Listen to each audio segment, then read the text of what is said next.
السلام عليكم ورحمة الله تعالى وبركاته. وقناتكم ديليسيس كوزين كترحب بكم من جديد وكتقترح عليكم اليوم حلوة من حلويات زمان، حلوة قديمة، حلوة ديال ريشبونت او كل منزل مغربي كيف كيسميها داخل المنزل ديالو، فهي متعددة الاسماء. اليوم ان شاء الله غادي نقترح عليكم بواحد الطريقه اللي هي بسيطه واقتصاديه كتخرج بها واحد الكميه اللي هي وفيره. ان شاء الله اليوم غادي نخدموها غير بالزيت، لانني ديجا منزلاها في القناه ديالي بالزيت والزبده، فغادي نخدموها اليوم غير بالزيت.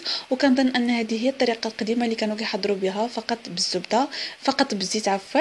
دابا عليك ضافوا ليها اضافات اللي هي شويه زايده. فكنتمنى ان الوصفه اليوم تنال الاعجاب ديالكم. اذا عجبتكم بحال ديما ما تنساوش انكم تشاركوا الحلقه عبر مواقع التواصل الاجتماعي ديالكم حتى تعم الفائده. كذلك ما تنساوش انكم تدعموني باللايكات والتعليقات اللي دائما كتفرحني وكتسعدني وكتحفزني انني نزيد لقدام ونعطيكم وصفات اللي هي اكثر واكثر. كذلك اللي كيشوف الحلقه ديالي لاول مره او كيكتشف القناه ديالي لاول مره ما ينساش انه يشترك معنا ويفعل الجرس باش يتوصل بكل جديد حلقاتي. كنتمنى لكم فرجة ممتعة.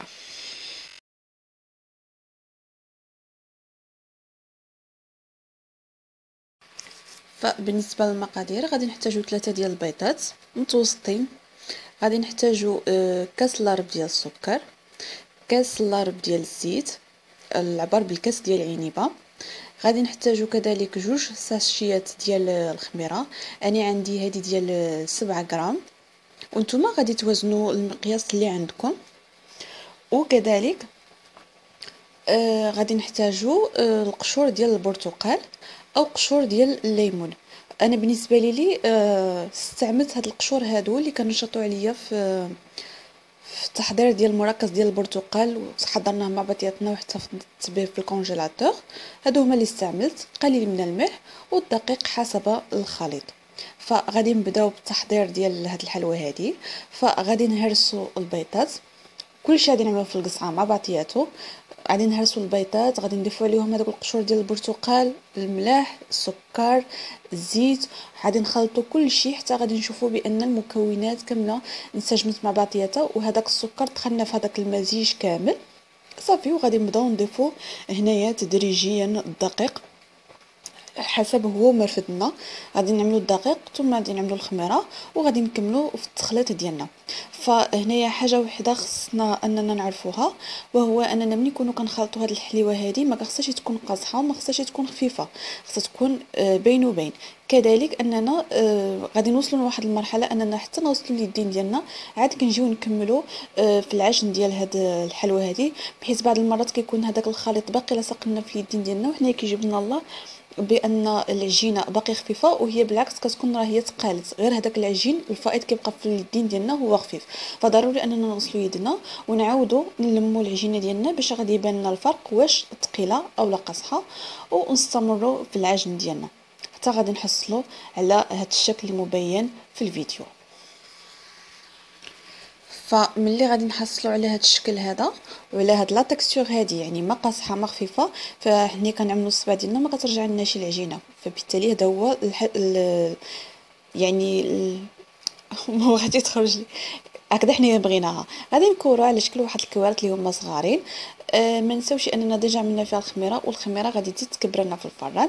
فنعب نتوما كذا حبه التتوين باش حتى ملي غادي نلصقوه مع بعضياتنا مع بعضياتو غادي تجي ديك الحليوه ديالنا مزيونه ومتناسقه مع بعضياتها. ونستمروا ان شاء الله.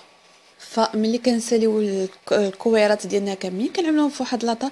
انا تلالي البابي كويسون دهنتها غير بالزيت وستفتهم في لاطا كيف ما كتشوفوا الكويرات اللي هما ستيتوين، باش واخا يكبروا لنا في الفران غادي يجينا ديك الحجم المقدود اللي بغينا حنايا.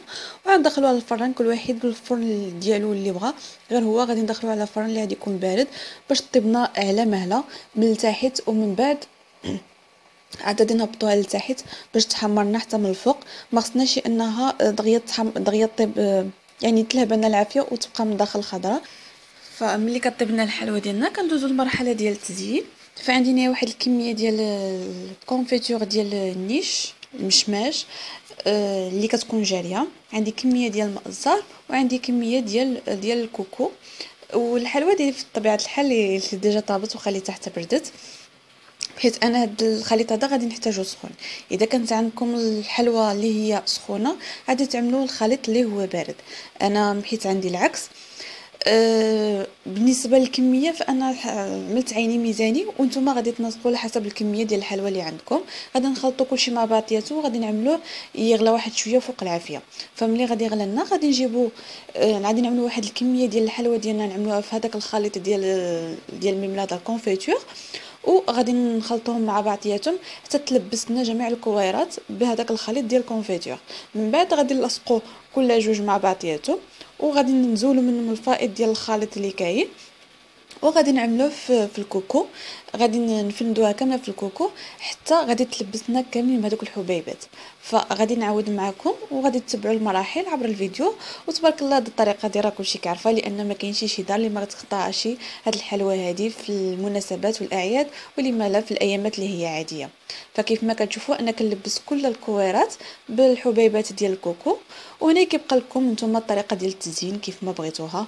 كنتمنى ان الطريقه ديالي تكون نالت الاعجاب ديالكم، وهكذا كتجي راه اقتصاديه واحد شويه وكتعطينا واحد الكميه اللي هي لا باس بها، فقط بهذاك 3 ديال البيضات، يعني هاد نصف المقادير. واللي بغى انه يضاعف المقادير فكتعطي واحد الكميه زعما لا باس بها. يعني تبقى لكم شويه في الدار.